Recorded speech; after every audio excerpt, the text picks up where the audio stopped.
Hello friends, welcome to my channel. ಇವತ್ತು simple ಆಗಿ ಮತ್ತು ಈಸಿಯಾಗಿ ಮತ್ತು ಕ್ವಿಕ್ಕಾಗಿ ಕೂಡ ಒಂದು ಮಜ್ಜಿಗೆ ಹುಳಿನ ಹೇಗೆ ಮಾಡ್ಕೊಳ್ಳೋದು ಅಂತ ನೋಡೋಣ.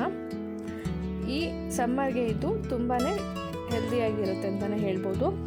ಇದಕ್ಕೆ ಬೇಕಾಗಿರುವಂಥ ಇಂಗ್ರೀಡಿಯೆಂಟ್ಸ್ ನಾನಿಲ್ಲಿ ನಂದಿನಿ ಬ್ರ್ಯಾಂಡ್ ಅವರ ಮೊಸರನ್ನ ತೊಗೊಂಡಿದ್ದೀನಿ. ಮತ್ತು ಕಟ್ ಮಾಡ್ಕೊಂಡಿರುವಂಥ ಈರುಳ್ಳಿ, ಬೆಳ್ಳುಳ್ಳಿ, ಹಸಿಮೆಣಸಿನ್ಕಾಯಿ, ಶುಂಠಿ, ಕರಿಬೇವು ಮತ್ತು ಕೊತ್ತಂಬರಿ ಸೊಪ್ಪನ್ನ ಕೂಡ ರೆಡಿ ಮಾಡ್ಕೊಂಡಿದ್ದೀನಿ.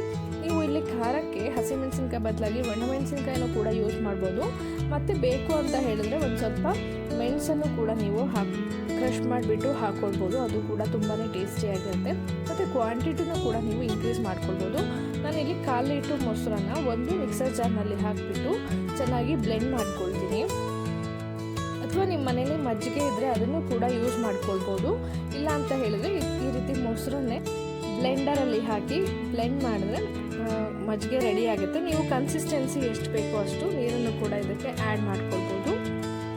ಈಗ ಒಂದು ಪಾತ್ರೆನ ಇಟ್ಕೊಂಡ್ಬಿಟ್ಟು ಅದಕ್ಕೆ 1-2 ಸ್ಪೂನ್ ಆಗುವಷ್ಟು ಎಣ್ಣೆನ ಹಾಕ್ಕೊಂಡು ಒಗ್ಗರಣೆಗೆ ಸ್ವಲ್ಪ ಸಾಸಿವೆ, ಜೀರಿಗೆ ಮತ್ತು ಸ್ವಲ್ಪ ಉದ್ದಿನಬೇಳೆನೂ ಕೂಡ ಹಾಕೋಣ.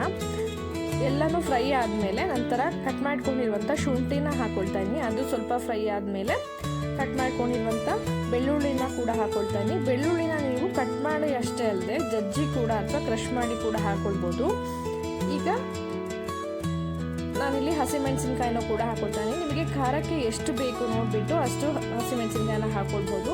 ನಂತರ ಸ್ವಲ್ಪ ಕರಿಬೇವನ್ನು ಕೂಡ ಆ್ಯಡ್ ಮಾಡೋಣ. ಅದು ಕೂಡ ಸ್ವಲ್ಪ ಫ್ರೈ ಆಗಬೇಕು. ಈಗ ಕಟ್ ಮಾಡ್ಕೊಂಡಿರುವಂಥ ಈರುಳ್ಳಿನ ಕೂಡ ಆ್ಯಡ್ ಮಾಡ್ತಾಯಿದ್ದೀನಿ. ಈರುಳ್ಳಿ ಎಲ್ಲ ಸ್ವಲ್ಪ ಚೆನ್ನಾಗಿ ಫ್ರೈ ಆಗಬೇಕು. ಇವಾಗ ಲಾಸ್ಟಲ್ಲಿ ಕಟ್ ಮಾಡ್ಕೊಂಡಿರುವಂಥ ಕೊತ್ತಂಬರಿ ಸೊಪ್ಪನ್ನ ಕೂಡ ಆ್ಯಡ್ ಮಾಡಬೇಡ.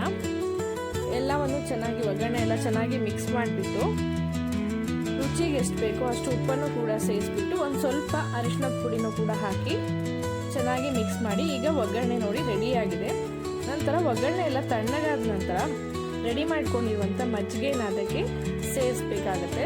ನೋಡಿ, ಈಗ ಮಜ್ಜಿಗೆನ ಇದಕ್ಕೆ ಸೇರಿಸ್ಬಿಟ್ಟು ಚೆನ್ನಾಗಿ ಮಿಕ್ಸ್ ಮಾಡ್ಕೊಳ್ಳಿ.